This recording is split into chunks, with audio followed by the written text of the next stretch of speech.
కల్కి ట్రైలర్‌తో నాగస్విను ఒక కొత్త ప్రపంచానికి తీసుకెళ్లే ప్రయత్నం చేశాడన్నట్టుగా ఆ ట్రైలర్ యొక్క మేకింగ్ గాని, ఆ ఎలివేషన్స్ గాని, అంటే ఆ లొకాలిటీ మీకున్నటువంటి ఆ ప్రపంచం కంప్లీట్‌గా డిఫరెంట్ వరల్డ్‌ని క్రియేట్ చేశాడు. ఆ వరల్డ్‌లో కూడా మనం బాగా కనెక్ట్ అయ్యేలాగా ఈ రకమైనటువంటి ఇన్‌పుట్స్‌ని ఇవ్వడం జరిగింది ట్రైలర్‌లో. ప్రభాస్ క్యారెక్టర్‌ని సీరియస్‌గా కాకుండా ఫన్ మోడ్‌లోంచి తీసుకెళ్ళి మూవీలో ఒక పాయింట్‌లో ప్రభాస్ హైలైట్ అయ్యేలాగా అంటే సీరియస్ అయ్యేలాగా కథ పట్ల అంటే మేబీ సీరియస్‌గా అతను అయ్యేలా చేసేది అమితాబ్ బచ్చన్ అన్నట్టుగా అనిపిస్తుంది. మీకు మొత్తం ట్రైలర్ చూసిన తర్వాత అర్థమైందో లేదో దీపికా పడుకొనె ఆమె ఒక బిడ్డని కనాల్సినటువంటి అవసరం ఉంటుంది ఈ ప్రపంచాన్ని కాపాడడానికి.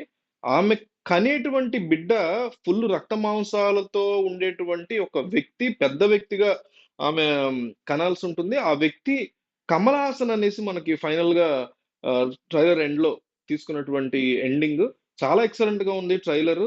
ఒక హాలీవుడ్ మూవీ చూసేటువంటి లెవెల్‌లో తీసుకెళ్లారు. ఆ ప్రపంచం మొత్తాన్ని ఒక సినిమా ఫస్ట్ 20 నిమిషాలు గనక ఆ ప్రపంచం మొత్తాన్ని మనకి బాగా అర్థమయ్యేలాగా ఎక్స్‌ప్లెయిన్ చేసి, మనం ఆ ప్రపంచాన్ని కనెక్ట్ అయ్యేలాగా గనక చేయగలిగితే 'నాగస్విన్' ఇక నెక్స్ట్ లెవెల్‌కి తీసుకెళ్ళిపోతాడు సినిమాని డెఫినైట్‌లీ అనిపిస్తుంది. నా కంప్లీట్ నమ్మకం అంతా కూడా 'నాగస్విన్' మీదే ఉంది. ఈ మూవీని ఆ యొక్క కథని, స్టోరీ టెల్లింగ్‌ని అద్భుతంగా అతను తీసుకురాగలడు అవుట్‌పుట్ అనేటువంటి నమ్మకం ఉంది.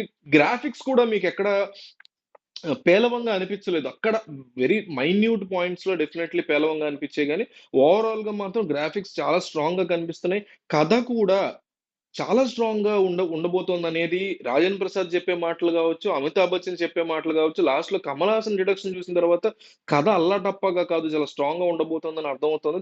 దాంతో పాటు 'ప్రభాస్' యొక్క మేనరిజమ్స్, ఆ ఫన్ దాంతో పాటు ఆ 'బుజ్జి' క్యారెక్టర్ గాని, ఇవన్నీ మనం డెఫినైట్‌లీ కనెక్ట్ అవుతాము. ఖచ్చితంగా ఈ మూవీ బాక్స్ ఆఫీస్ దగ్గర గాని, కాంటెంట్ పరంగా గాని అద్భుతంగా రాణించబోతోందనేది డెఫినైట్‌లీ మనకి ఈ యొక్క చిన్న ట్రైలర్‌తో తేల్చి అవతల పడేసారని చెప్పుకోవచ్చు. మొన్నటి వరకు కాస్తంత ఇంట్రెస్ట్ లేదు నాకు గూడా. నేను గూడా చెప్పి చాలా సార్లు పెద్దగా ఇంట్రెస్ట్ అనిపియలే. బట్ ఈ ట్రైలర్ చూసిన తర్వాత మాత్రం ఈ సినిమా ఎప్పుడెప్పుడు చూస్తామా అనేటువంటి ఇంట్రెస్ట్‌ని డెఫినైట్‌లీ క్రియేట్ చేశారు. అనుకున్నంత భారీ రేంజ్‌లో ఇంట్రెస్ట్ అయితే క్రియేట్ అవ్వలేదు గానీ డెఫినైట్‌లీ ఈ కైండ్ ఆఫ్ సై-ఫై ఫిక్షన్ అంటారు గదా! సో, ఆ కైండ్ ఆఫ్ ఇంట్రెస్ట్‌ని మనకి డెఫినైట్‌లీ మూవీ క్రియేట్ చేస్తుంది.